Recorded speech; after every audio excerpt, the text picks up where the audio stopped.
It's lit.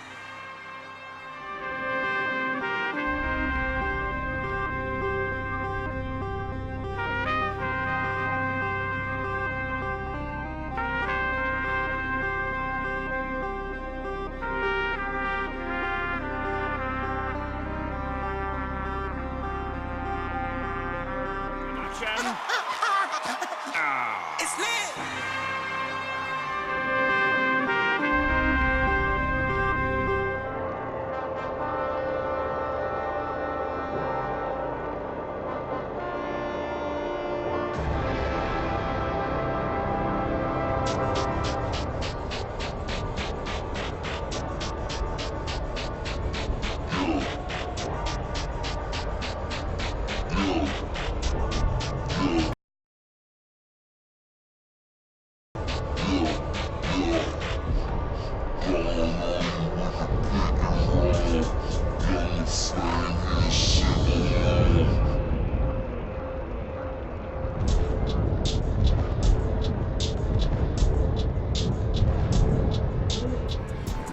Faith is here. Quit all the ice on in the booth. At the gate outside. When they pull up, they get me loose. Yeah, jump out boys.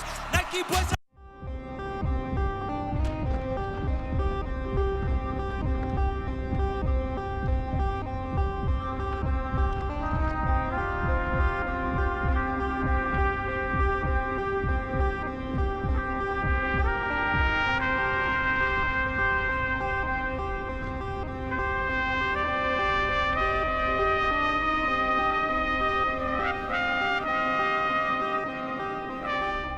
There is a revolution coming.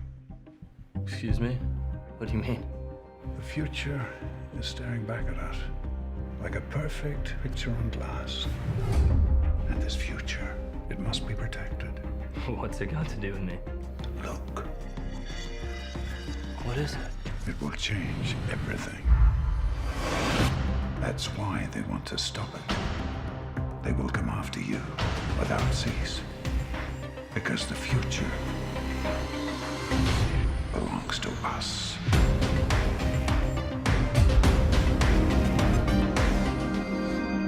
LG, OLED, a perfect picture on glass.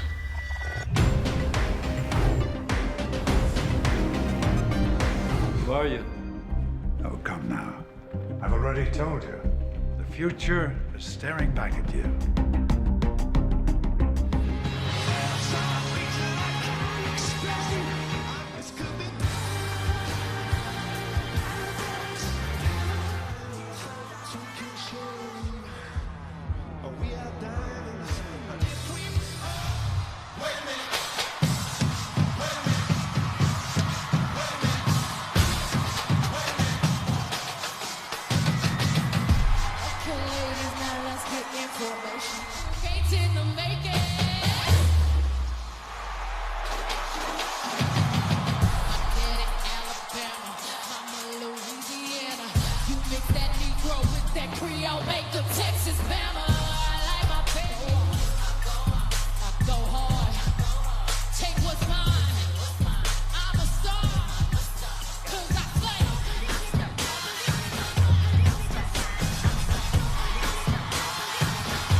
Progressive, listen.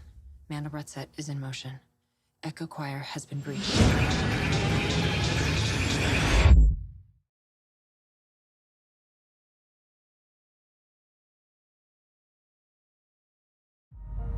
As the airline that flies to more countries than any other, Turkish Airlines is pleased to announce a new destination.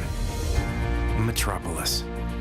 A city reborn, rebuilt, and stronger than ever. Proud of its heritage and its heroes. Well, thanks to LexCorp's substantial contribution, Metropolis is now open for business again. Come visit the city of tomorrow. Today. We can't wait to welcome you. Book your flight now on Turkish Airlines.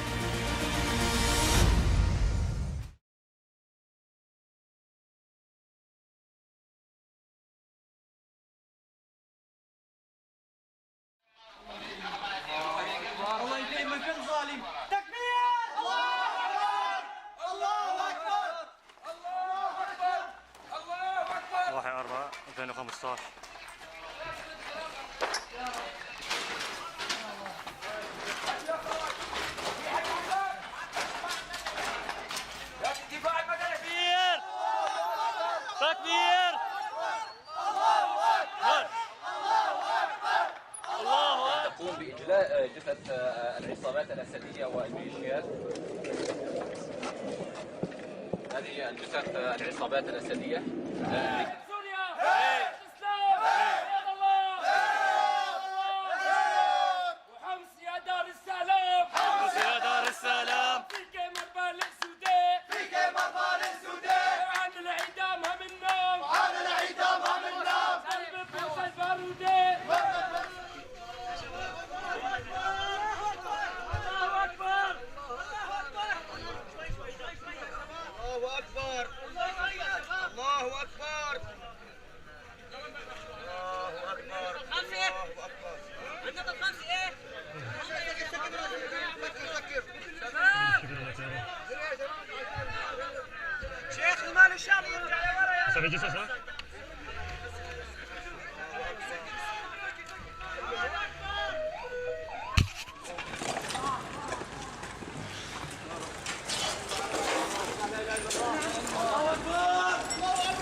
الوران تفجره يستهدف مدينة إدلب 31/3/2015. هي عبارة عن عبوات بنصور بعبية بقلب البرميل عدة عبوات وبتنفجر. شايفين كيف مفتوحة من الطرفين؟ صور أخي لك الأرض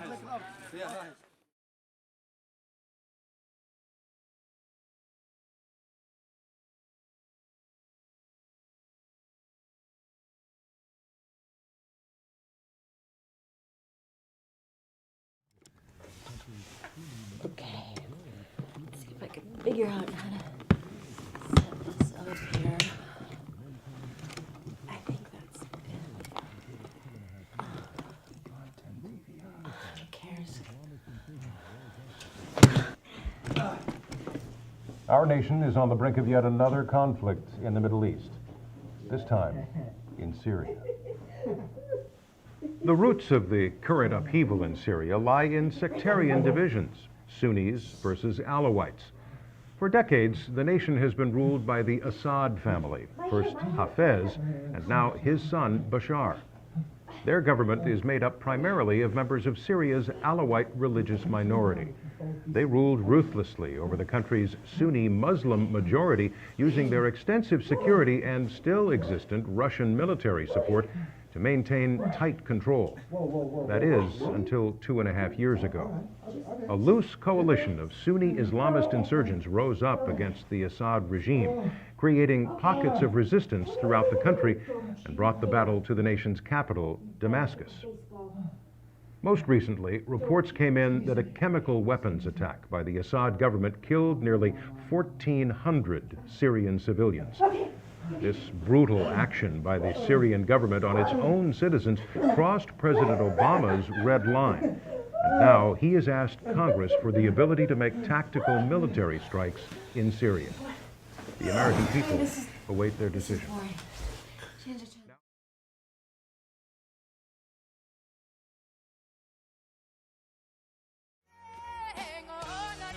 These days we dance between love and hate. Don't know the date, so we stay awake. A knee we take for our soul's sake. New victory off of old faith. A president that chose with hate. He don't control our fate because God is great. When they go low, we stay in the heights. I stand for peace, love, and women's rights.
Okay, so this dude was pretty much the first person that was interviewed by CNN, the first witness.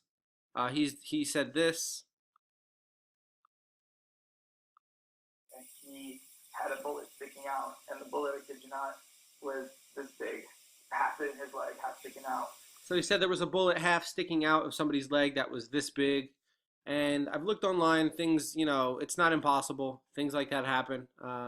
But the thing about this guy, so there's this dude who made a comment, Avian Fulu 5397, said he's an actor, and he's definitely an actor. He has, you know, all these headshots or whatever they're called online. He's been in, I guess, a bunch of films. He's got all the information about him, you know, all these films. And The Sacred, just thought this was interesting. If you go here, it says, you can read this whole thing, and then it says, sins can come back and kill you.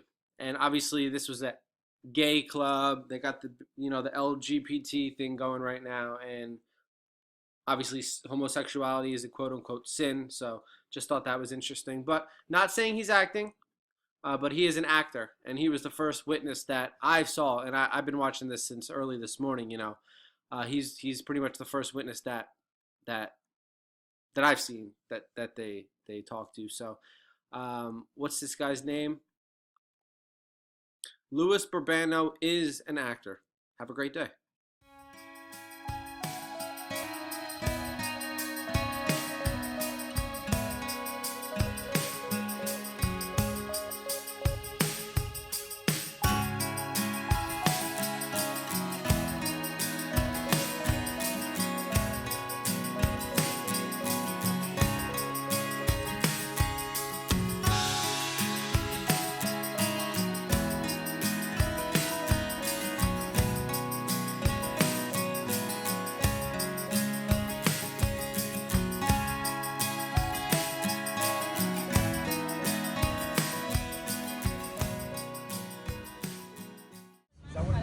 I mean, I'm pretty sure it was more than one person. You know, like I said, I heard two guns going at the same time.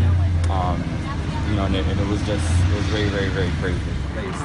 And there was a guy kind of holding the door, and the guy was holding the door, not letting us exit the club. So we're like, what's going on? He's like, no, you guys have to stay inside. And as he's saying that, the shooter keeps getting closer and closer, and like the sound of the bullets are getting closer and closer. So everyone starts to panic. People are getting like trampled and stuff, and like, you know, we're like, let us out. And the first thing that came to my mind is, if it's an altercation between two people, you know, like, oh, I don't like this person or whatever, then you have an automatic handgun and you just like, you know, shoot or whatever. But the fact that somebody came in there and out of nowhere, all you hear is like, brrr, brrr, I was like, this has to be some type of either hate crime, or I have no idea what it is. And then I put two and two together, and I was like, this guy's trying to prevent us from leaving the club. Maybe they're working together.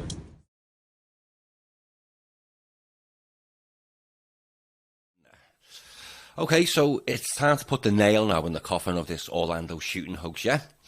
What you're going to see here is you're going to see the doctors not respond to a question when they get asked by the journalist. Does anybody of the doctors remember actually working on this patient, Angel, blah, blah?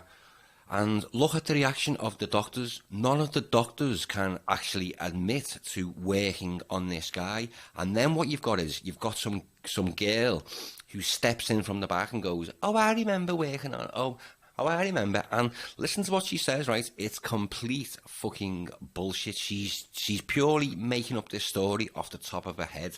And you can tell by the reaction of all the people around her. The people around her know she's fucking bullshitting, because none of the doctors are going to commit to saying, yeah, it was me. You know, I had to remove three bullets from his leg, and, you know, he was in the operating theatre for 2.5 hours, and then we put him back into intensive care and all this kind of stuff, because the doctors know it's fucking bullshit, basically, yeah? So that's why they won't commit to saying, yeah, it was me, I worked on him. So we'll watch this, right? And then I'll sort of break it down as we carry on, yeah?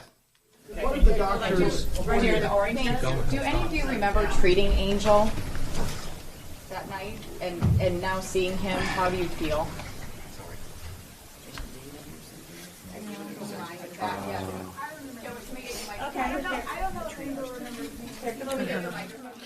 Okay, so what we're going to have now is this near stooge come in and tell this complete fucking bullshit story of, oh, I remember, oh, he was so happy. It's just fucking bullshit.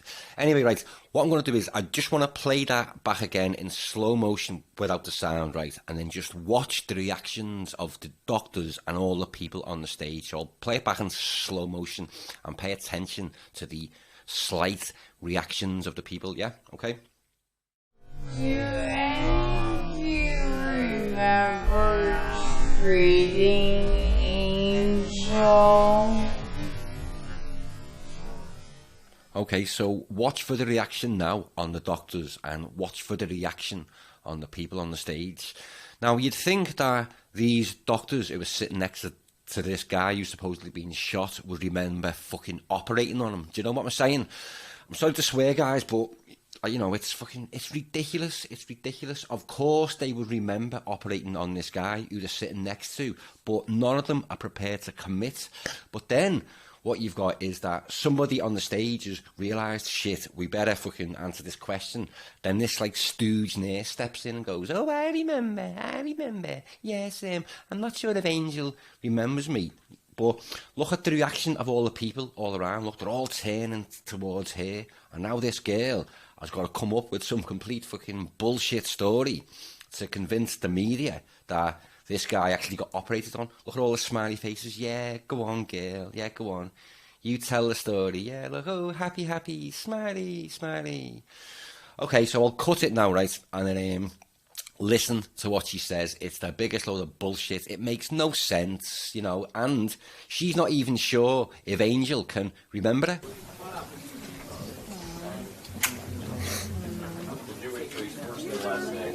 Hi, I'm Megan Noble. He was, I think... Give the mic if you can. Oh, sorry. Noble.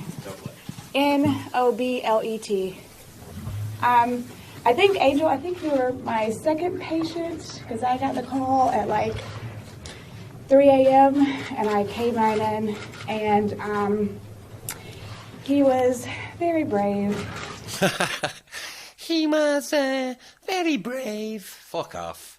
And I just remember his name was Angel, and we have a medic who also his name was Angel, and he was also helping out with you. I don't know if you remember him, and also Vicky, so it was a very chaotic night, but all of us as a team worked together, and we were really able to do a very good job, so. Megan, how does it feel seeing Angel? Okay, over here, Channel 7. Do you have anything to say to her? Angel, I love you guys.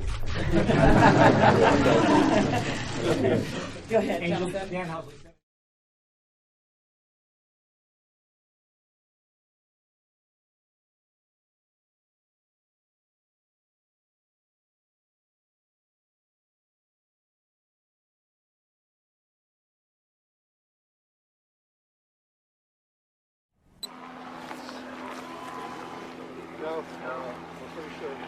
What's going on? What's going on today, bro?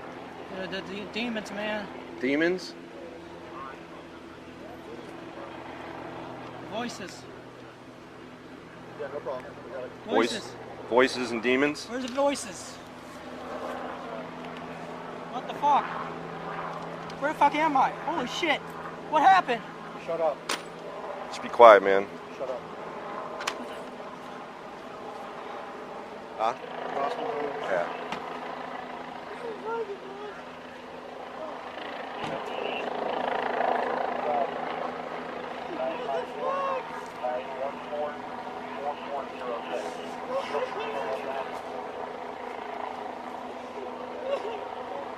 Initially, I thought it was just a drill because we had been told we would have an active shooter drill this semester, that it would be unannounced. Doc, let me just tell you this. We just spoke with a former student, Alexa Medic.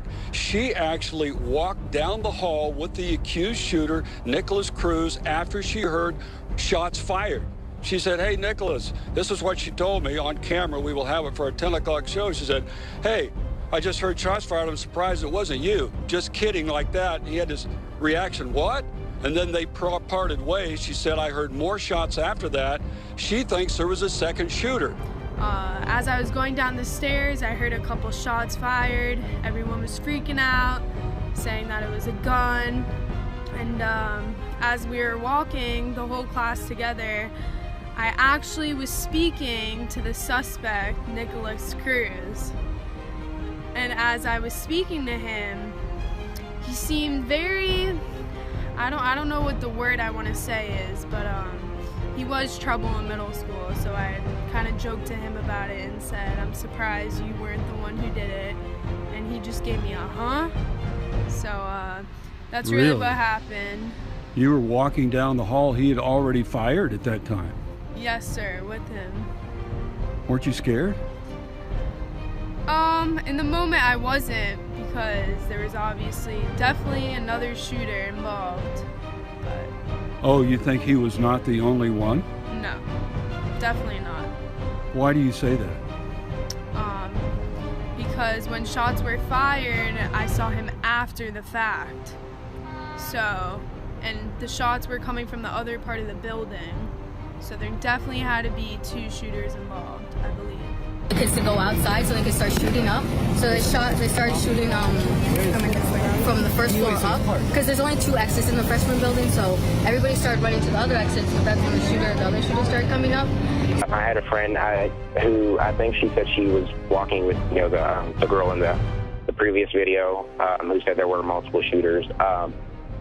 She basically was saying, like, she was walking with her and it was impossible for there to have possibly been only one shooter, because she heard shots still while they were all walking, and Nick was right there. So the whole thing just doesn't add up to me. That and the fact that the Secret Service decided to come and change the safety protocol a few weeks ahead, I think that's pretty suspicious.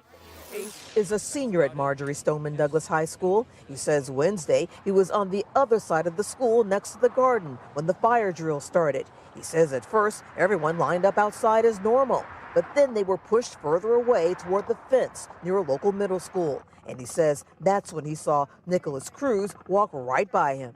I remember seeing Nick Cruz walk past me. He was looking down, it was around 3:20, I guess, and he walked right past me, and my friend Alexa and I, we noticed him, but we didn't really say much. And apparently he greeted, some people greeted him, and he greeted back as normal. We were walking the whole class together. I actually was speaking to the suspect, Nicholas Cruz. He was trouble in middle school, so I kind of joked to him about it and said, I'm surprised you weren't the one who did it. And he just gave me a huh. And the shots were coming from the other part of the building. So there definitely had to be two shooters involved, I believe. He was legit, he just ran up the stairs, started shooting, and you could see a bunch of kids just going down that way, but stopping, because the other shooter was coming. And I suddenly saw the shooter about 20 feet from me, standing at the end of the hallway, actively shooting down the hallway, just a barrage of bullets. And I'm staring at him thinking, why is the police here? This is strange, because he's in full metal garb, helmet, face mask, bulletproof armor, shooting this rifle that I've never seen One student told me that the shooter was wearing a bulletproof vest and a helmet. Did you see that? I saw some other kid. When the other kid who came into the classroom, he was wearing some type of thing, and I don't know. And she said that she saw this man with a hat on, and it had two initials on it from something, and then she just watched him point the gun towards the classroom, and that's when she ducked down. One kid here, I spoke to another student here. Today was a fire drill. It was supposed to be, they had a fire drill, and also a gun armed drill supposed to be today. And supposedly the shooter is a kid. He was wearing a black vest with a red shirt. I overheard the cops talking on the radio. Heard shots. Yeah, we did hear shots. And did you think instantly, oh my God, those were gunshots? Or did you think it was balloons popping, as one student told me? And how would you even know what it would sound like? I thought it was a drill because they told us we would have police officers who were going to be firing blanks to scare us, get us train for this.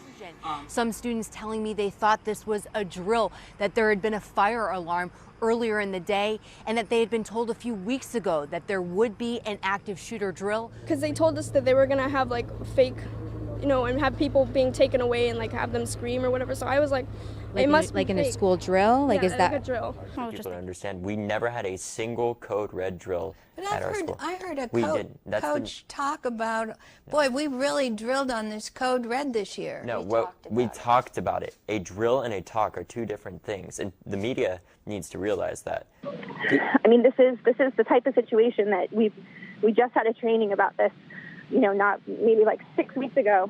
Like a white shirt, like an artillery vest. I didn't actually know what gun that he had. I remember describing it to the police as a shotgun. His gray, black sweater, hoodie on, and some jeans. And he's like, do you know what weapon? I was like, AR-15, and like I described everything to him. I didn't know that at the time because he had a mask on, so I didn't know who it was. At him thinking, why is the police here? This is strange, because he's in full metal garb, helmet, face mask, bulletproof armor, shooting this rifle that I've never seen before. I gotta tell you, and I've been teaching 25 years, and in all that time, we worked harder on those drills and on code reds and what all the codes were this year than any year that we've ever. Never been so ready for something. So ready for something. We've been doing training for this for the last 2 weeks. So and it kind of like came to play today. Hard for people to understand. We never had a single code red drill at our school. I heard a coach talk about, boy, we really drilled on this code red this year. No, we talked about it. A drill and a talk are two different things, and the media needs to realize that. I mean, this is the type of situation that we just had a training about this, you know, not maybe like 6 weeks ago. Just another drill, and then we just started hearing gunshots, and we didn't take it that seriously because the school said that they were going to let out blanks, so we were just laughing about it. And then So you were hearing that there was going to be some sort of real life drill happening at school today, so you didn't think anything of it? No, I didn't think that much of it because I saw everything. She said, I don't know. My mind is playing with me. I don't know what's real and I don't know what's fake. Because a month ago they told us that they were going to have a fake shooting at the school to test us and stuff like that. Because to be clear, a drill, right? We had a fire alarm earlier that day, and that was a drill. So we thought this was a drill too, just another one, because we have a lot of fire alarms, a lot of fire drills at the school. After we heard the first gunshot, we initially thought it was a drill. Actually, that was a bad choice. It's okay, you're fine. Actually, that was a bad choice because the janitor. Sorry. It's okay, you're fine, David. You're fine. Honestly, when I was going out, I was kind of in. I was in. Hold on. It's okay. When I was going out, I was in shock. Yeah, saying I don't know how to put this in perspective. It's okay. So most of my friends that made it out, one of them went into a bathroom in the same, I believe, in the same hallway as the shooter. Oh, hold on. It's okay. One of them went into the same bathroom, I believe, as the hallway shooter. I'm not a crisis actor. Guys, I'm not an actor. I'm trying to be an activist. I'm not lying. David has become an icon of the children's crusade. Sadly, my sister lost 4 of her friends. It's so many other friends. However, my sister, who's a freshman here, she had 2 of her best friends die. And the amount of deaths that I've had to deal with my sister having 3 of her best friends die. Sadly, and then my sister she's a freshman, and she had 2 of her best friends die. These conspiracy theories kind of started saying that y'all are actors. You weren't even at that school. How do you respond to the fact that first of all, it's just insulting. You went through a traumatic experience, and they're not, respecting you enough that they would call you actors. Well, I've been acting since kindergarten. Look, a lot of people are trying to take us down quickly. They're trying to discredit us. They're trying to say we don't know what we're talking about. Well, until you've been on the receiving end of them have called you actors. Well, I am an actor, actually. We are the experts.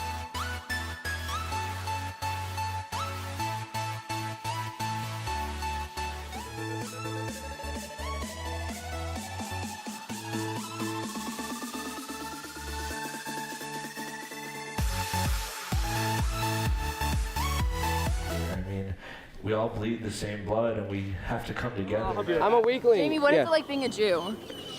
It's pretty hard. How do It's you really feel about the Holocaust? It never happened. The Holocaust never happened. What are you? Crazy Aaron? It never happened. You never know.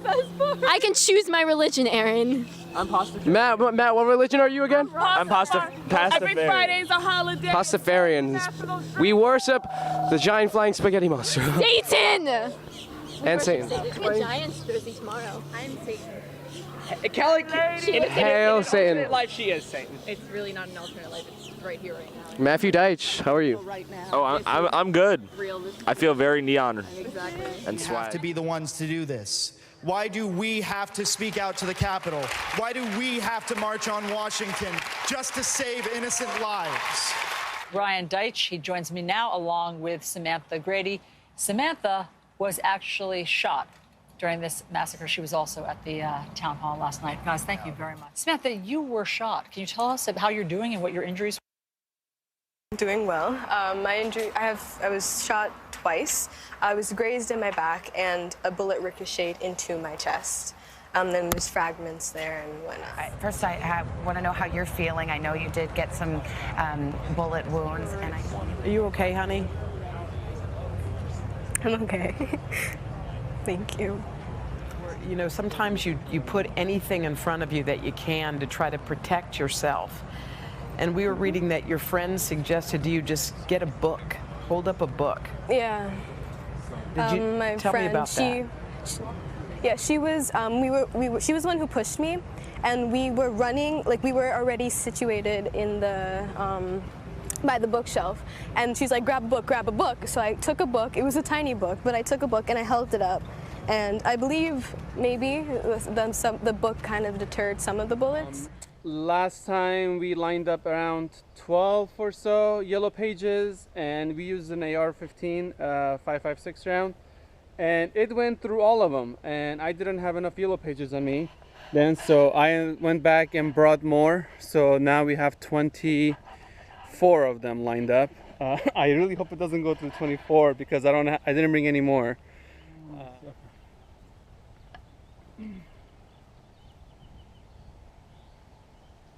Fire in the hole! So let's see. 1, 2, 3, 4, 5, 6, 7, 8, 9, 10, 11, 12, 13, 14. 14. Man, this is just like the other video. Oh, there's the bullet sticking out right over here.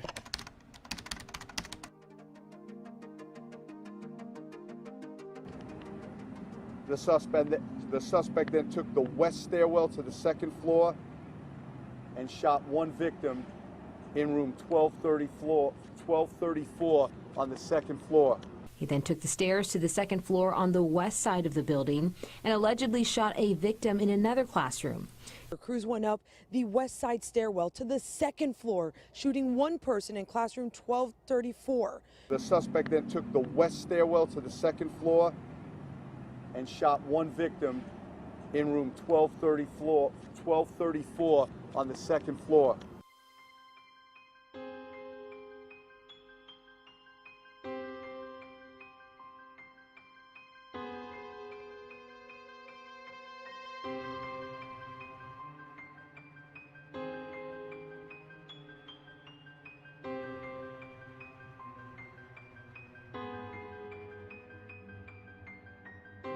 Now the suspect proceeds to the second floor. There are no victims in this hallway.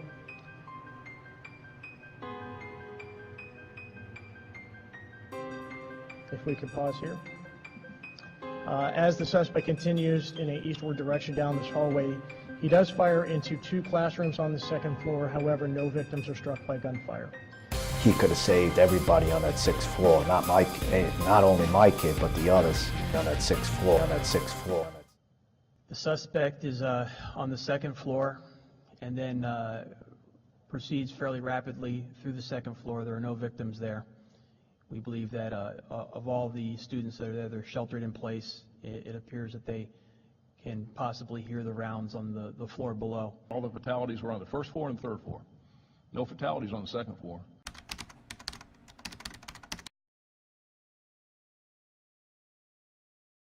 You're listening to the Corbett Report. All right, friends, you've probably all seen the Nice snuff film more than enough times in the last 24 hours for it to have had its intended effect on you, namely to bypass your critical thinking faculties and directly activate the fear conditioning center in your amygdala. Yes, the real terrorists are in government, and their researchers know exactly how to terrorize you most effectively. And their establishment mouthpiece corporate MSM dinosaur media lapdogs are only too happy to play along. So you've probably seen this by now, but in case you haven't, here is Nice in a nutshell. As you may remember, in the wake of the Paris false flag attacks last year, France suspended its constitution as President Hollande declared a state of emergency. L'état d'urgence sera décrété, ce qui veut dire que certains lieux seront fermés, la circulation pourra être interdite et il y aura également des perquisitions qui pourront être décidées dans toute l'Île-de-France. Less than 12 hours before the Nice attack, in a Bastille Day interview, Hollande promised to end that state of emergency. Et je veux donc dire très clairement aux Français qu'on ne peut pas prolonger l'état d'urgence éternellement, ça n'aura aucun sens. Ça veut dire que nous ne serions plus une république avec un droit qui pourrait s'appliquer en toutes circonstances. And now, just hours after the attack, here he is with no choice but to extend the state of emergency. J'ai décidé que l'état d'urgence qui devait prendre fin le 26 juillet serait prolongé de 3 mois. Un projet de loi sera soumis au Parlement d'ici la semaine prochaine. Rien ne nous fera céder dans notre volonté de lutter contre le terrorisme. The French people want their republic back. A man drives a truck through a crowd of people. The French people don't want their republic back quite yet. Problem, reaction, solution, and the government wins again. As Hollande said himself, extending the state of emergency means France is no longer a republic with the rule of law. But before the madness of the Summer of Rage takes over and everyone goes completely insane, think about this for 1 minute. Just 1 minute. Even if we are to swallow the official narrative here, lock, stock, and barrel, that this was all the work of some lone wolf French resident Islamist who hates France for its freedoms and all the other baloney we've been fed through this entire war of terror, even if we take all of that for gospel truth, it still boils down to this. The suspension of constitutional freedoms has nothing whatsoever to do with the man driving a rented truck through a crowd of people. The government cannot protect you from tractor trailers. They cannot protect you from people with knives or cars or baseball bats or random and unstoppable and unpredictable acts of violence. No amount of rounding people up and putting military on the streets and locking the country down is going to change that. You are going to die one day. It may happen peacefully in your sleep when you're 136 years old, or you may get run over by a truck tomorrow. There are no guarantees, but you can be assured of this. Any government official that comes along promising that they can keep you safe and sound and swaddle you in the protective martial law arms of the military from all the bad men in the world are selling you a pile of steaming bullcrap. And sadly, so many people are willing to swallow that crap up and ask for seconds. People always turn to the government to keep them safe from the boogeymen that the government creates. No, scratch that. Children always turn to the government to keep them safe from the boogeymen. It is time to stop being children. Government will not solve this problem. Martial law will not help. States of emergency are not the answer, and giving more powers to the government only incentivizes them to create more terror to keep you suckling on the government's teat.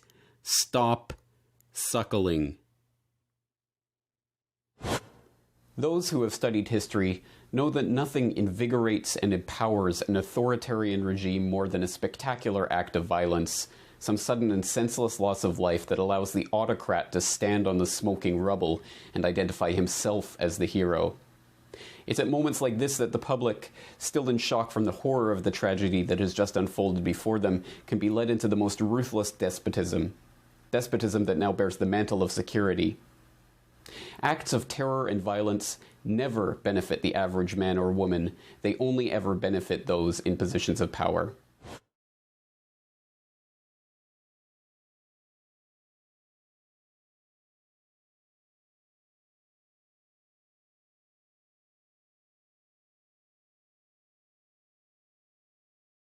You're certain that you saw 3 men? Yes. But the reason they believe that there are 3 individuals is because witnesses told police that they saw 3 men with what appeared to be long rifles leaving that scene. And they're now looking for a black SUV right now, Brooke. From what I understand, there was 3 shooters that went in. He said he didn't hear or see any of them, but from the reports that I've been getting is that there were 3 shooters in there. Supposedly they've taken off and left in some type of a Ms. Abdel-Magee, can you describe to me in as much detail as you can, what did the gunman look like? I couldn't see his face. He had a black hat on, and from my view, all I could see was just a black hat and black long-sleeve shirt, possibly gloves on. He had black cargo pants on, the kinds with the zippers on the sides and the big puffy pockets. He had a huge assault rifle, and he had extra ammo. He's coming ready for something, to reload. I don't know. He had like magazines. I couldn't see what else. I just saw 3 dressed exactly the same. You're certain that you saw 3 men? Yes. It looks like their skin color was white. They looked like they were athletic build, and they appeared to be tall. You're certain that you saw 3 men? Yes. It looks like their skin color was white. They looked like they were athletic build, and they appeared to be tall. Where I was at right here, we seen there was 3 white men in military fatigues taking off. What were they driving? It was a black Impala, yeah, like SUV, or yeah. You think that they might have been the shooters? Yeah. The way they were driving, yeah. Yeah. And how many shots did you hear? Oh, a lot. It was a lot. It sounded like I said, it sounded like a gun range, just shots going off like crazy. It was a lot of shots. For these 2 to be able to act like some kind of Bonnie and Clyde or something, it's just ridiculous. It doesn't add up. Witnesses told police that they saw 3 men with what appeared to be long rifles leaving that scene. There's a lot of disconnects, and there's a lot of unknowns, and there's a lot of things that quite frankly don't add up or seem implausible. Well, the reason that police think that there may have been as many as 3 people involved in this shooting is that several sources actually, witnesses told police that they saw 3 men, and apparently the suspects got into a black SUV and then exited the parking lot.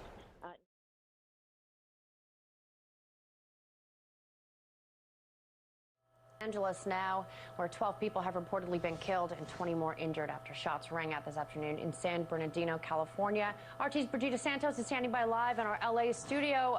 Brigida, what can you tell us at this point about how this situation is unfolding? Okay, so I did just receive an update or 2. Right now, San Bernardino police have confirmed that indeed it was 3 shooters and that they have indeed left in a black SUV. Before, it was a little bit unclear whether it was 1, 2, or 3 shooters. The police are saying that yes, it was 3 shooters.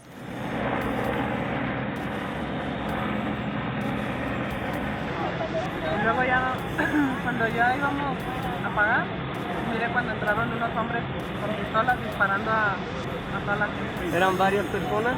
Más que una persona. Sí. Ok, por lo menos dos. Como 3 o 4 personas. Ajá. ¿Y cómo estaban vestidos? Yo los vi de negro.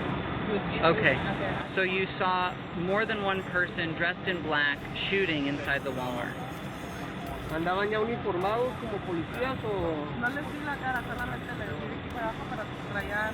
Yo los vi todo de negro y traían shorts puestos, no traían pantalón, eran shorts. Ah, ok. Y eran ellos los que iban disparando, porque yo nomás vi esas pistolas largas cuando ellos iban así, porque yo miraba la lumbre que caminaba. So she saw 4 individuals running in there in shorts, all dressed in black, shooting back and forth, and pretty much what she did.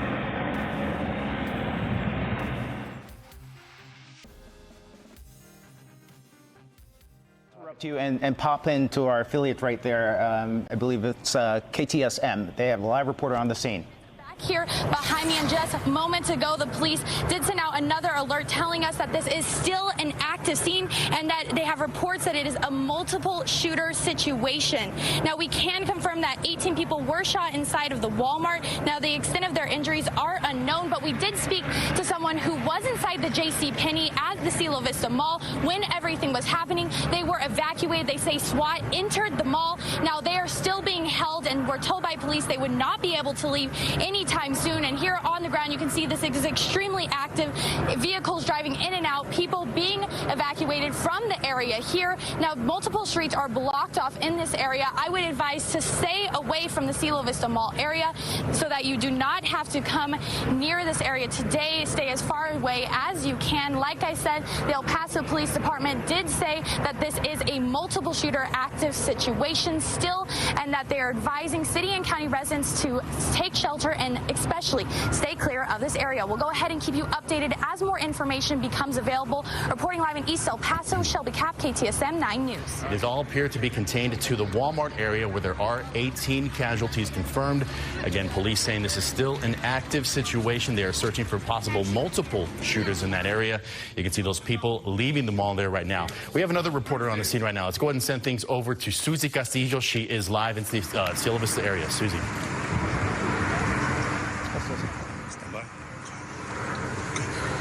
We're out here at Cielo Vista Mall. Now, it's still a very active scene. El Paso police have told us that there's reports of multiple shooters. It's unclear how many. After you heard gunshots, what it sounded like?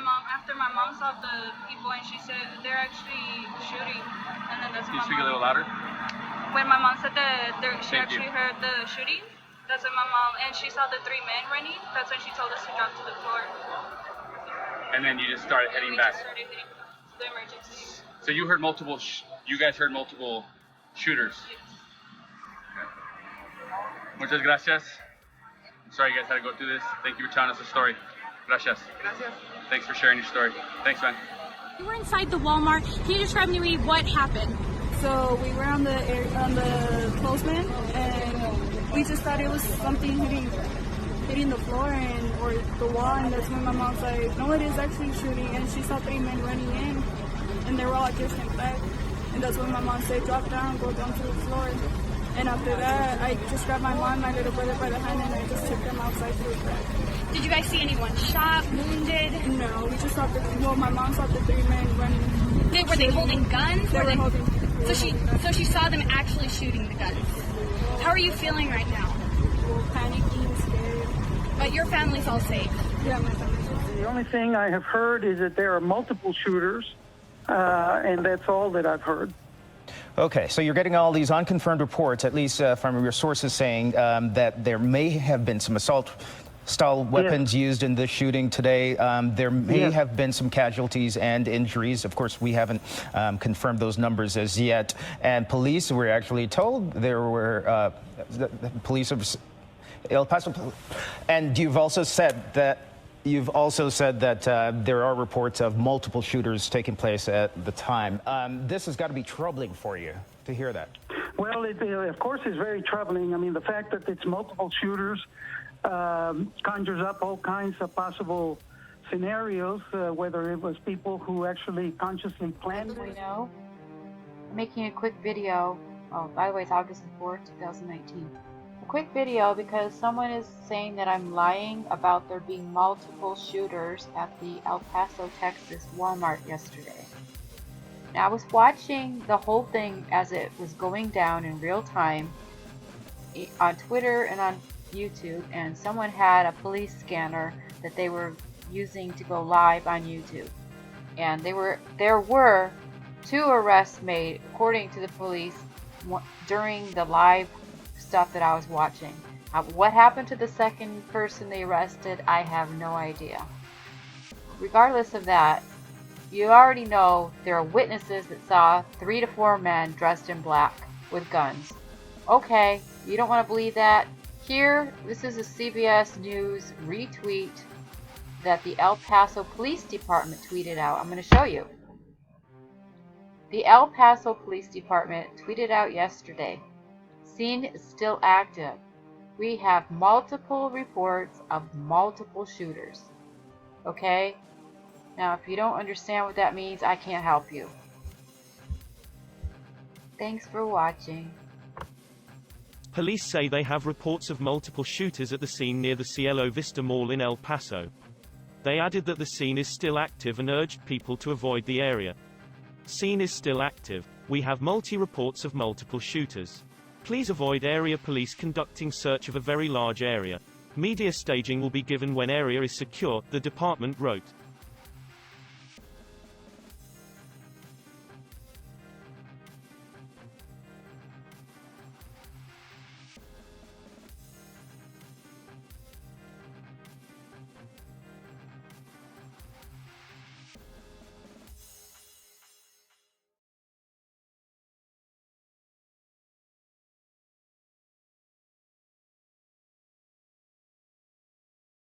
Know that Gary, thank you. I'm sorry. It's just there's a lot of Congressman Ted injury, Deutsch, help a me lot of out, of suffering, Florida here, who represents the in El district. Paso Just hearing that right mother, now. I'm sorry. It got me. I'm incredibly saddened, and it's very hard to think about this.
raced our pickups and Mustangs and weathered all the sun and rain.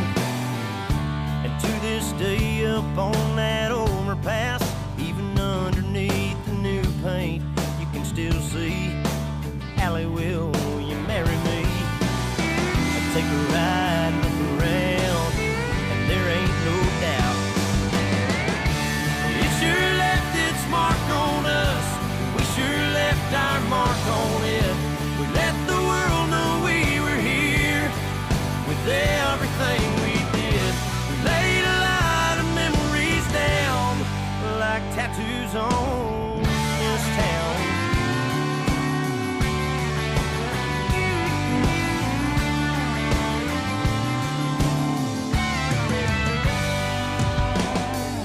There's still a rope burn on that oak branch that hangs over the river. I still got the scar from swinging out a little too far. There ain't a corner of this hallowed ground that we ain't laughed or cried on. It's where we loved, lived, and learned real life stuff. It's everything we're made of. It sure left its mark on us. We sure left our mark on it. We let the world know we were here with everything we did. We laid a lot of memories down like tattoos on this town. Like tattoos on this town.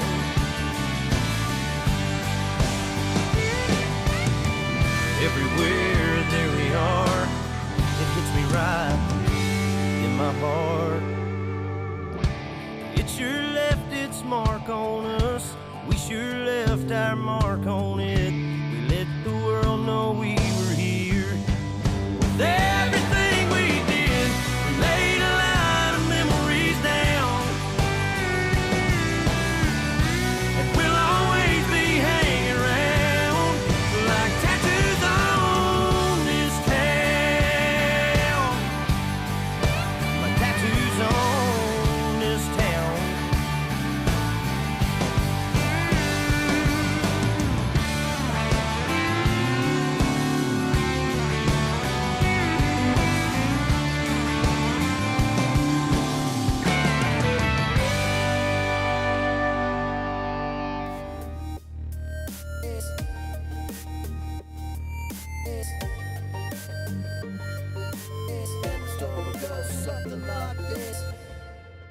The role-playing card game Illuminati, the Game of Conspiracy, was created in the 1980s with several spin-offs and expansion packs.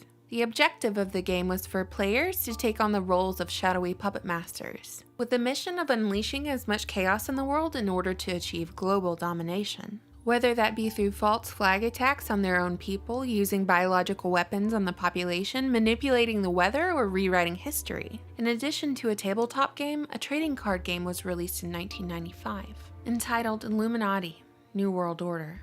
Though published with the stated intention of satirizing conspiracies, much like the Illuminatus trilogy, the illustrations on some of these New World Order cards bear a striking resemblance to events which later transpired. The most identifiable example is the pairing of the terrorist nuke card and the Pentagon card, giving a mirrored view of the Twin Towers and the Pentagon attacks on 9/11, which occurred years after the cards were released. Those who claim these illustrations are just eerie coincidences point out that an attack on the World Trade Center occurred in 1993, which could have, if we squint really hard, provided inspiration for these cards. Another unsettling pair of cards that bear resemblance to a familiar figurehead are the Charismatic Leader and Enough is Enough cards, with the Enough is Enough card reading, "At any time, at any place, our snipers can drop you," which some have speculated warns of an assassination plot on the president. Other cards are just general and intriguing enough to be applied to past or present situations, events, or trends. When played together, the population control, epidemic, and martial law cards create quite an image of the ever-present threat of a manufactured apocalypse. especially when the Centers for Disease Control card suggests that the CDC can either provide relief to a devastated area or unleash biological warfare on a place in order to destroy it. Other New World Order themes bleeding from the cards into our reality include political correctness, censorship, death of freedom of speech, altered food in the health crisis, and gun control. But perhaps this card, the conspiracy theorist card, is the mightiest one in the deck when removed from fictional gameplay and applied to real life. Right now, we're living in a time when any real skepticism or questioning of those who seek to destroy our constitutional rights is labeled the ramblings of a conspiracy theorist, a term coined by the CIA to silence any dissenting voices. It's a powerful term which others associate with negative connotations like mental illness, due to the success of the government's psychological operation. So why would they put forth so much effort in discrediting those they claim to be low IQ, mentally ill, obsessed, unhinged, paranoid individuals? Well, because patterns of history pack an even more powerful punch than a silly term. Patterns like the absence of checks and balances which led to an empire's demise. Kings with so-called divine rights behaving as they pleased at the expense of their people, and the tyrannical attempts to diffuse the criticism of a powerful few. None of these historical examples are conspiracy theories. They're just conspiracies. Conspiracies which led to the creation of the Magna Carta, the Declaration of Independence, and even the United States Constitution. Established so that there would be a system in place in order to keep those in power from taking advantage of those who are not. Whether or not this Illuminati card game was a serious effort to disclose what was to come, or a serious jest in order to turn a profit and poke a little fun at conspiracy theorists is inconsequential. The mere act of glancing at the card's illustrations forces the individual to determine if it's all a coincidence, part of a prophecy, or if some individuals are propped up to be torn down, if some agendas paraded as helpful or pushed to harm, and if some towers were built to fall. Is it all part of this New World Order script, the one we were told doesn't exist? Novus Order Seclorum. A new world order. To begin to establish the new world order. A new world order. When really a new world order can be created. We needed a new world order. And how negative or positive it will depend on what kind of new world order we really create.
Listening to Dubinsky, I was thinking about important information that I had already obtained about the first phone taps published by the SBU on the day of the tragedy. Hi.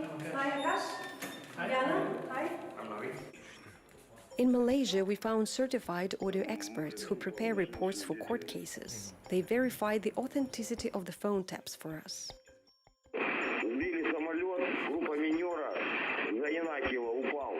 This is left channel, right channel, they are just totally different. I can see there is a difference of the noise, and I also can see they are basically some kind of merging of an audio.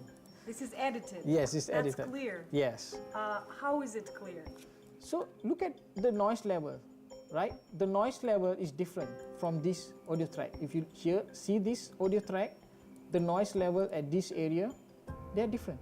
And this is lower, and this is higher. Which means that this part of the conversation is compiled of different parts of different conversations. Yes, it's a merging of different audio. Yes. These two are same sound. You can hear? So suddenly he added this particular word here, probably to hide something, to make the length. And here you can see so many cut. This is clear. Oh, these are cuts. Yeah. Yeah. You can see missing audio. What is this conversation? It could be there's some conversation here. They just cut it, and then just leave the last part. Yeah. You can see that. It looks the strangest. Yeah. You know, like you see. So different. Yeah. It clearly shows that these are two different recordings. These experts prepared for us a detailed 143-page report about these phone taps. Voornamelijk, zijn er ook nog andere bronnen? Nee, het is tapgesprekken uit Oekraïne, om het nog even simpel te zeggen. Ja.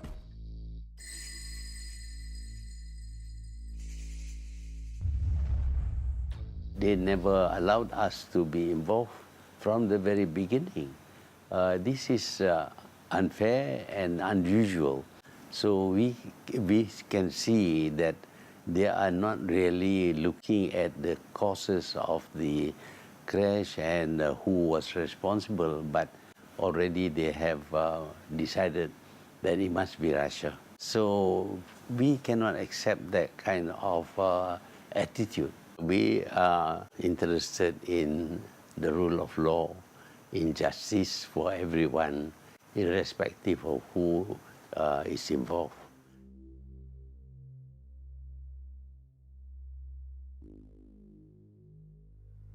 There is absolutely no doubt that Donald Trump is supported, owned, and operated by the Zionist Jew power structure. It is a verifiable fact. It is a fact the mainstream media and mainstream alternative media alike will dare not touch. Anyone ignoring this fact and not exposing this is either incredibly naive or bought and paid for to sell you disinformation. Donald Trump is absolutely surrounded by and has appointed psychopathic neocons and Rothschild Zionists, yet many are in delusion and denial, largely in part due to their desperate desire for a savior, and this is what the elite have counted on. It is through this desperation and demoralization of a collective consciousness, sick and tired of a corrupt system and government, they were able to once again pull off another dog and pony show and manipulate people into believing that once again, things could be different this time. Through the obsolete and meaningless system of voting. Hope and Change 2.0. Unfortunately, this is just another case of meet the new boss, same as the old boss. We are led to believe that Trump is at war with the mainstream media and the establishment, a mainstream media that is mainly Zionist, Jewish owned and operated, another verifiable fact. Trump is also surrounded and supported by an endless stream of Ashkenazi Jews in his organizations and administration. He is, of course, a quote-unquote lifelong supporter and true friend of Israel, the largest terrorist state in the world. Sadly, most people do not realize that Israel and Mossad intelligence were key players in carrying out 9/11. If Trump truly was for the people, he would help expose the stranglehold of Israel and the Zionist power structure. Keep in mind, the Israel of the Bible is a completely different entity than the modern United Nations created state of Israel, which is a terrorist state of the New World Order. This is a distinction many indoctrinated Christians fail to grasp. America is just a puppet regime of Israel and Zion. A small fraction of the population are finally discovering that this Zionist apparatus controls our Federal Reserve System, corporations, Hollywood, and our media, and have our politicians in their back pockets. An even smaller fraction of the population understands that Trump would never get to where he is if he weren't owned and operated by these same powers. And as they say, the proof is in the pudding. In addition to Trump being a staunch Zionist supporter, all one needs to do is look at who surrounds and supports Donald Trump. Then you will understand how the media versus Trump narrative is just another ruse in Zionist script. The scripted battle between Trump and the Jewish-owned media was the key chessboard move to legitimizing Trump in the eyes of the demoralized populace. A demoralized populace who by now has little to no trust for the so-called dinosaur media. The idea that Trump is at war with a Jewish-owned media while simultaneously surrounded and supported by an army of them is as ridiculous and absurd as it can get, and isn't remotely believable to anyone aware of who really owns the media. Many have also been fooled into believing Trump has hinted at 9/11 truth, but this is nothing more than laughable to any real 9/11 researcher. What he has stated publicly on 9/11 thus far has been nothing but lies and misdirection. In addition to being friends with 9/11 perp Rudy Giuliani, Trump has focused on the limited hangout and misdirection angle of Saudi Arabia, which is what gatekeepers, disinfo agents, and the media focuses on, ignoring the huge elephant in the room, Israel. Trump has publicly stated that he saw quote-unquote thousands of Muslim Americans celebrating the 9/11 attacks in New Jersey, which is the biggest lie imaginable. The real truth Trump or your mainstream media will never mention is the only people actually documented celebrating the 9/11 event were a small handful of undercover Israeli Mossad agents who had been in the US for months and some for years, whose operation was busted by a nationwide FBI sting and were captured on the George Washington Bridge with explosives in their van of their front company, Urban Moving Systems. Favoring the reports we're getting now, 2 or 3 men arrested on the New Jersey Parkway. Deborah, can you hear me now? Yes, I can. That is the information that I'm getting from 2 sources, that there was a van either on the New Jersey Turnpike or the Garden State Parkway, and that it was near the George Washington Bridge. There were 2 or 3 men who were in the van. The van was pulled over. It is not clear why the van was pulled over, but when it was, law enforcers found tons of explosives inside of the van. That is right now all I'm hearing, but again, 2 to 3 people in custody, and we are trying to get more information on that right now. And word late tonight that 2 suspects are in FBI custody after a truckload of explosives was discovered around the George Washington Bridge. That bridge links New York to New Jersey over the Hudson River. Whether the discovery of those explosives had anything to do with other events of the day is unclear, but the FBI has 2 suspects in hand, said the truck load of explosives, enough explosives were in the truck to do great damage to the George Washington Bridge. But they arrested the 2 suspects and they're questioning them as we speak. Since 9/11, we have thousands of pages of FBI, CIA, and DOJ reports documenting the arrests made on 9/11. The FBI report outlines the fact that the dancing Israelis were found to have taken 76 photographs, had maps, plane tickets, box cutters, and almost $5,000 in cash. In their 2004 civil lawsuit, the Israeli plaintiffs demanded their possessions and money back, in addition to many other demands. The declassified FBI reports also outlined the little-known fact that additional Israelis driving vans were arrested by police in Ohio, Pennsylvania, and New Hampshire after the 9/11 attack. Numerous trucks and vans with explosives were stopped by police on 9/11. And, as outlandish and unbelievable as it may sound, one of the vans had a mural painted on the side of it depicting a plane crashing into the Twin Towers. This is confirmed by 2 sources. 1, the New York Police radio transmission recordings from the day of 9/11. 2, it was also discussed by U.S. Transportation Secretary Norman Mineta himself in his February 2006 official report titled Saving City Lifelines, Lessons Learned in the 9/11 Terrorist Attacks. The report stated, quote, "There were continuing moments of alarm. A panel truck with a painting of a plane flying into the World Trade Center was stopped near the temporary command post. It proved to be rented to a group of ethnic Middle Eastern people who did not speak English. Fearing that it might be a truck bomb, the NYPD immediately evacuated the area, called out the bomb squad, and detained the occupants until a thorough search was made. The vehicle was found to be an innocent delivery truck." End quote. The report, of course, makes absolutely no mention of the truck exploding or the fact that these Middle Eastern people had actually been Israeli spies.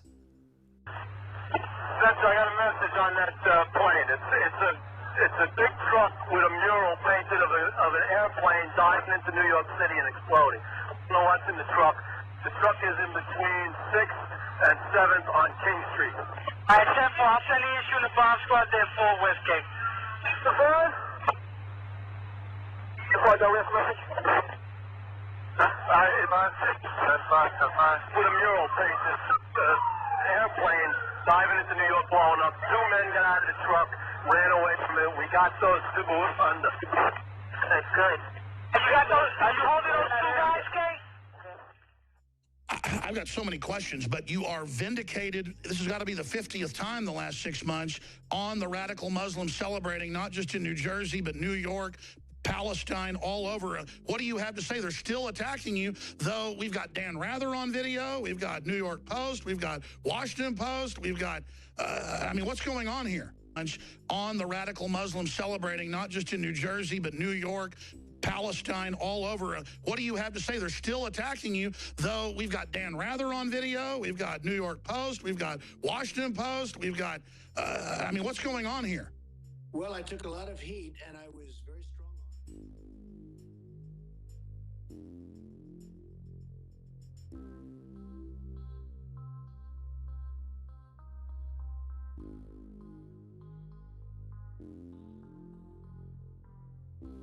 Of course, even though Israel's involvement in 9/11 is now documented, proven, and verifiable fact, this information has been well swept under the radar.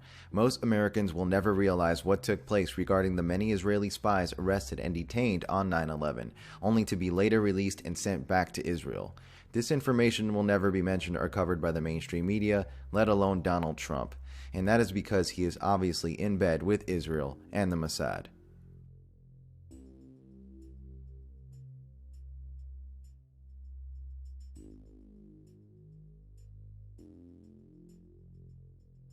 Michael Aboud, Communications Coordinator, Donald J. Trump for President, Sephardic Jew. Paul Eschleitner, Chairman, Supervisory Board, Deutsche Bank, Donald Trump's largest lender, Ashkenazi Jew. Miriam Adelson, Endorser, Donald J. Trump for President, Donor, Future 45 PAC, Finance Vice Chairman, Trump Presidential Inaugural Committee, Ashkenazi Jew. Sheldon Adelson, Endorser, Donald J. Trump for President, Donor, Future 45 PAC, Finance Vice Chairman, Trump Presidential Inaugural Committee, Ashkenazi Jew. Paul Atkins, Member, President Trump's Strategic and Policy Forum, Ashkenazi Jew. Brian Ballard, Finance Vice Chairman, Trump Presidential Inaugural Committee, Ashkenazi Jew. Elliot Broidy, Vice Chairman, Trump Victory Committee, Finance Vice Chairman, Trump Presidential Inaugural Committee, Ashkenazi Jew. Safra Katz, Executive Committee Member, Trump Presidential Transition Team, Ashkenazi Jew. Michael Cohen, Executive Vice President and Special Counsel, the Trump Organization, Ashkenazi Jew. Gary Cohn, Director, United States National Economic Council, Ashkenazi Jew. Delos Cosgrove, Member, President Trump's Strategic and Policy Forum, Ashkenazi Jew. Gil Deser, President, Trump Desert Development, Ashkenazi Jew. Michael Deser, Founder, Trump Desert Development, Ashkenazi Jew. Louis Eisenberg, Chairman, Trump Victory Committee, Finance Co-Chairman, Trump Presidential Inaugural Committee, Ashkenazi Jew. Boris Epstein, Senior Advisor, Donald J. Trump for President, Ashkenazi Jew. Stephen Feinberg, Donor, Trump Victory Fund, Member, Trump Economic Advisory Council, Ashkenazi Jew. Lawrence Fink, Member, President Trump's Strategic and Policy Forum, Ashkenazi Jew. Alan Fishman, Chairman, Ladder Capital, Donald Trump's second largest lender, Ashkenazi Jew. David Friedman, Co-Chairman, Israel Advisory Committee for Donald Trump, United States Ambassador to Israel, Ashkenazi Jew. Samuel Fox, Vice Chairman, Trump Victory Committee, Ashkenazi Jew. Alan Garten, Executive Vice President and General Counsel, the Trump Organization, Ashkenazi Jew. Bruce Gelb, Endorser, Donald J. Trump for President, Ashkenazi Jew.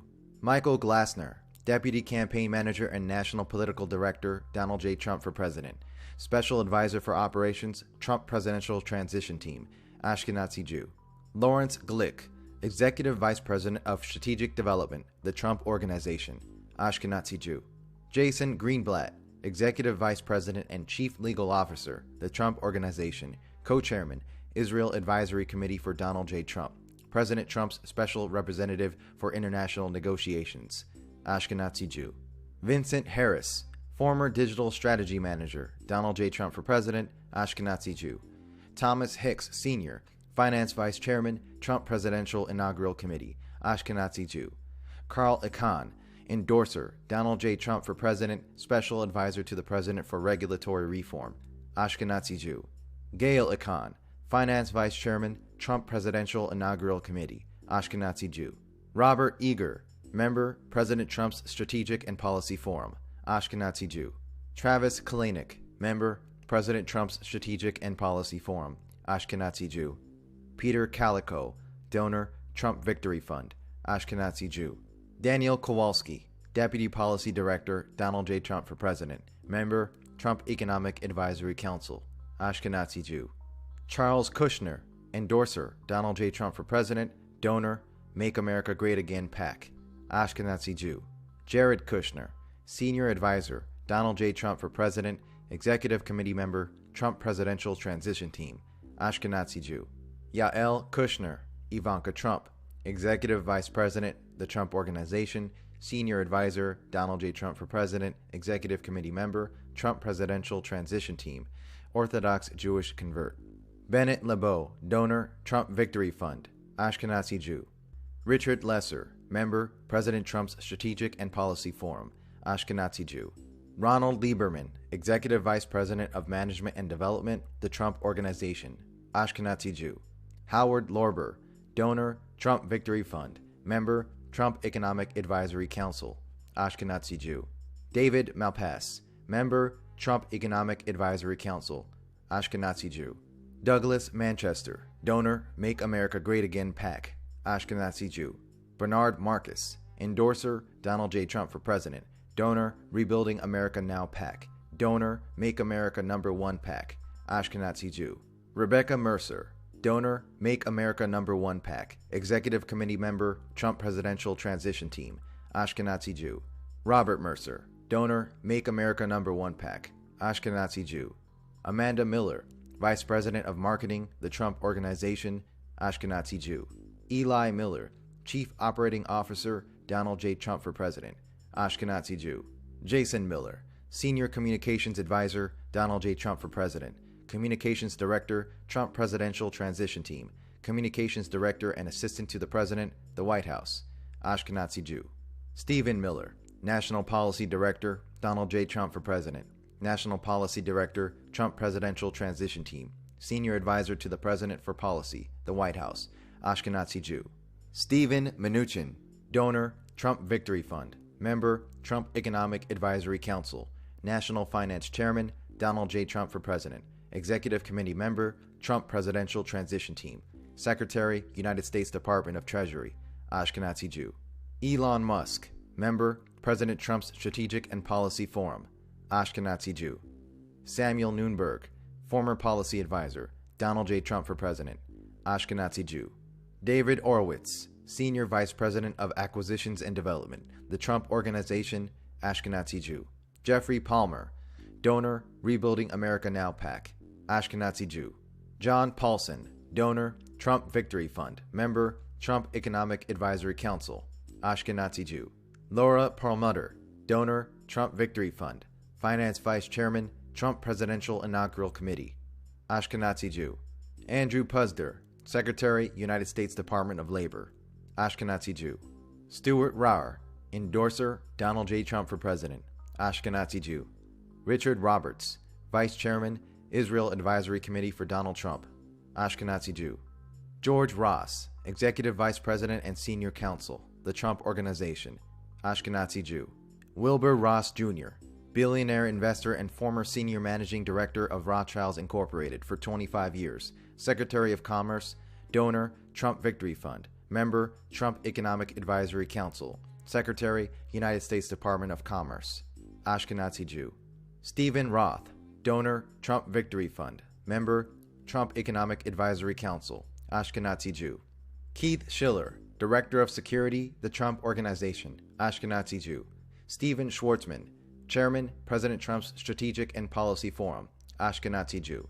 Melvin Sembler, Vice Chairman, Trump Victory Committee, Finance Vice Chairman, Trump Presidential Inaugural Committee, Ashkenazi Jew. Yaakov Shahem, endorser, Donald J. Trump for President, donor, Trump Victory Fund, Ashkenazi Jew. Mark Short, Senior Advisor to Vice President-elect, Trump Presidential Transition Team, Ashkenazi Jew. Peter Thiel, endorser, Donald J. Trump for President, donor, Trump Victory Fund, donor, Rebuilding America Now PAC, donor, Make America #1 PAC, Executive Committee member, Trump Presidential Transition Team, Ashkenazi Jew. Lara Trump, endorser, Donald J. Trump for President, Ashkenazi Jew. Vanessa Trump, endorser, Donald J. Trump for President, Ashkenazi Jew. Kevin Warsh, member, President Trump's Strategic and Policy Forum, Ashkenazi Jew. Mark Weinberger, member, President Trump's Strategic and Policy Forum, Ashkenazi Jew. Ronald Weiser, Vice Chairman, Trump Victory Committee, Finance Vice Chairman, Trump Presidential Inaugural Committee, Ashkenazi Jew. Andrew Weiss, Executive Vice President, the Trump Organization, Ashkenazi Jew. Alan Weisselberg, Executive Vice President and Chief Financial Officer, the Trump Organization, Ashkenazi Jew. Lawrence Weitzner, Advisor, Donald J. Trump for President, Ashkenazi Jew. Stephen Witkoff, donor, Trump Victory Fund, Ashkenazi Jew. Stephen Wynn, Financial Vice Chairman, Trump Presidential Inaugural Committee, Ashkenazi Jew. Richard Lefrak, donor, Trump Victory Fund, Ashkenazi Jew. Daniel Yergin, member, President Trump's Strategic and Policy Forum, Ashkenazi Jew. So now you can see how absurd the notion that the Jewish-owned media really hates Donald Trump. when they actually love him. Take CNN, for example, all Jewish owned and run. The major shareholder for CNN is Aviv Nevo, an Israeli billionaire venture capitalist. Head of CNN is Zionist Jeff Zucker, along with the many Zionist Jew propagandists such as Jake Tapper, Wolf Blitzer, Larry King, and many more. But you get the point. The reason the media has been quote-unquote against Donald Trump is because that was the Zionist script that has been written. This glaring contradiction is how you can see through this elaborate charade and deception of Trump, the so-called anti-establishment figure. Now you know when you see him call out CNN or any other mainstream media outlet, it is a ruse and nothing more than Zionist scripted entertainment and distraction for a dumbed-down and ignorant populace. The bottom line is, you cannot be anti-establishment, anti-globalist, and be pro-Zionist, pro-Israel. This is the real truth. And until we see otherwise, nothing will ever change.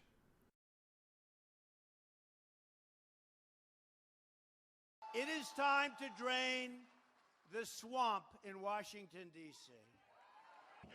Her papers went out to all her friends at the banks, Goldman Sachs, and everybody else. President-elect Donald Trump turned to former Goldman Sachs banker and movie financier Steve Mnuchin to be the next Treasury Secretary. We're working on the economic plan of the transition, making sure we get the biggest tax bill passed. The 53-year-old was Trump's campaign finance chief, building a network of donors to support Mr. Trump's general election campaign. Mr. Mnuchin has strong ties to Wall Street after a 17-year career at Goldman Sachs, where he pioneered block trading, the selling of big chunks of shares at once. Mr. Mnuchin was born to a Jewish family in 1962, and his father also worked at Goldman Sachs. It's official. President-elect Donald Trump has picked Gary Cohn to head the National Economic Council. Gary Cohn's also going to be an assistant to the president for economic policy. If you've been watching CNBC, you already knew this because we've been reporting this for what feels like days, but now it is. We will miss Gary at Goldman Sachs, but I believe the American people and the president-elect are fortunate that he has chosen to serve his country. I am confident that Gary will bring his many talents and expertise to the White House and will do his part to make our economy stronger for all Americans. That coming from Lloyd Blankfein, the CEO of Goldman Sachs. Honor. We love Israel. We will fight for Israel 100%, 1,000%. It will be there forever. Thank you. Thank you very much. Thank you.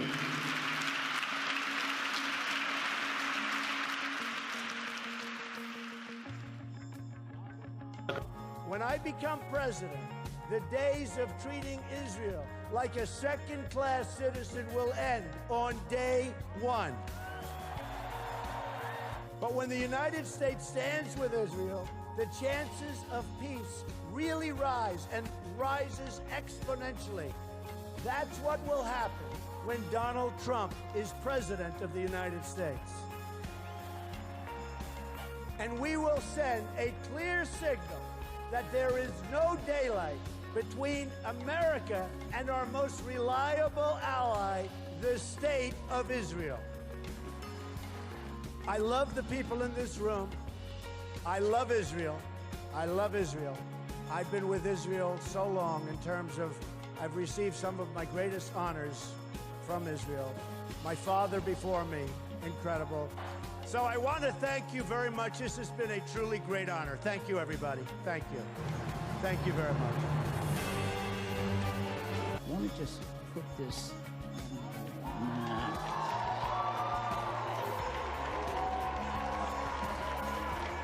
and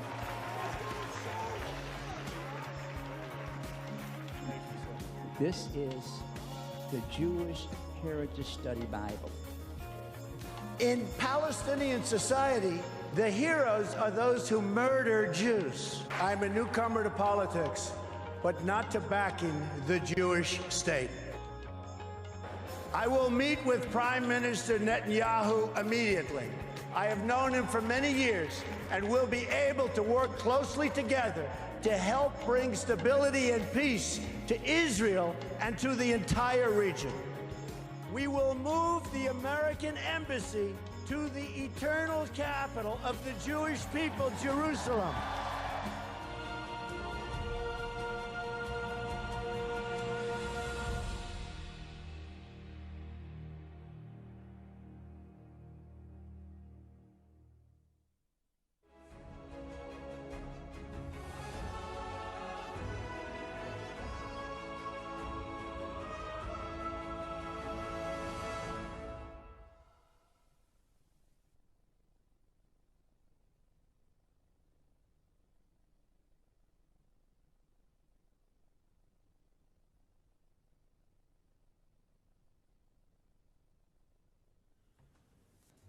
To order, brethren!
have an opportunity to create a nation in the very essence of Masonic morality. With freedom and tolerance of all religions and moralities that no government can oppress. You know, I think it would be a great idea if we wore our Masonic regalia when we're putting in place the foundation stone for the Capitol building. Freedom of speech, too, and the press, the right to peaceful assembly, and... Did you say regalia? Yes. Well, it would be wonderfully symbolic, don't you think? You'll be wanting to put the all-seeing eye on our banknotes next. You think? Not even so much as an alternative fact. Well, we must all be aware of fake news. The people must be free to think what they like as well. We can have no thought police in our new society. I couldn't agree with you more. Without freedom of thought, there can be, well, no such thing as wisdom. You know, I do agree with you, though, the foundation stone of our new... Mr. Aveney, brethren, will you please put your hands together for Brother Cab Calloway?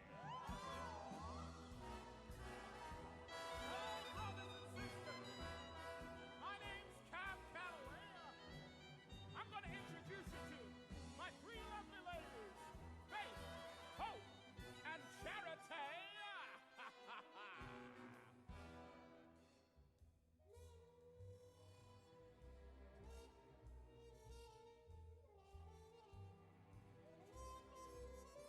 Hey, folks, here's a story about Minnie DeMucha. She was a real hoochie-coochie. She was the hottest, roughest rail, but Minnie had a heart as big as a whale. Heidi, Heidi, Heidi, Heidi. At the heart of the tale is a poignant parable of three rings.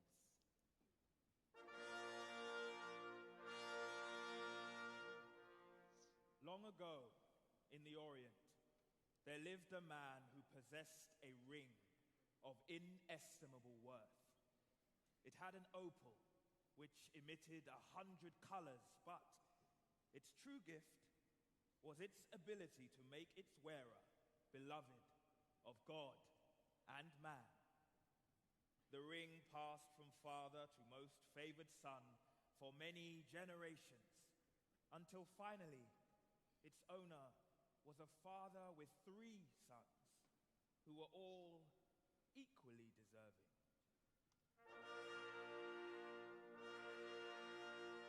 By the middle of the 18th century, a rival Grand Lodge appeared in London at the Turk's Head in Soho.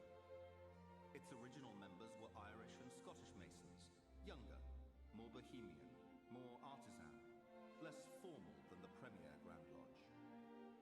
They called themselves the Ancients and claimed a lineage back to the meeting of Masons summoned by Prince Edwin at York in the year 926. By the early 1800s, after 60 years of discord and rivalry, and in a supreme gesture of British Masonic fraternity, the 2 rival Grand Lodges eventually put aside their differences. Led by their Grand Masters, the 2 sons of King George III, blood brothers, Prince Edward, Duke of Kent, father of Queen Victoria, and Prince Augustus, Duke of Sussex, the 2 princes brought their feuding Grand Lodges together and rose. It symbolizes the inevitability of your end. Still guided by the tools of the stonemason and surrounded by the emblems of finality, you perceive the completing. Finding himself in Lahore as a young newspaperman was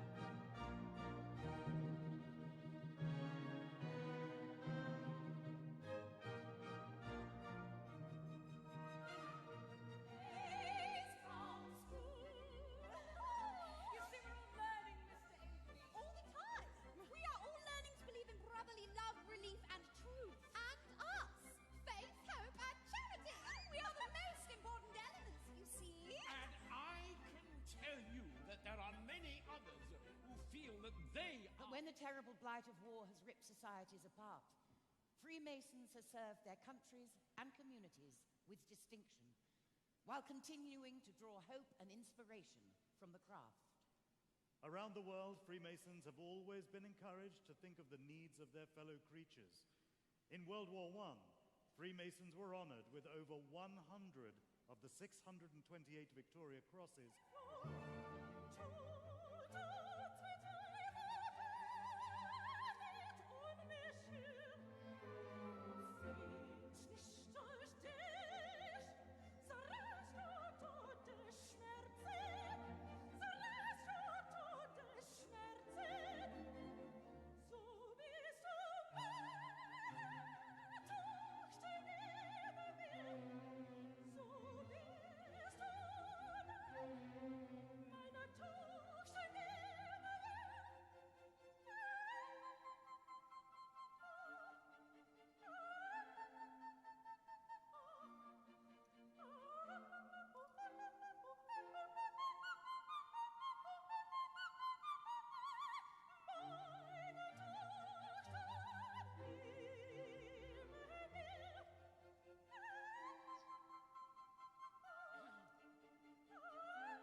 Come, Mr. National campaigns. Performing charitable work for the community and giving to mainstream charities.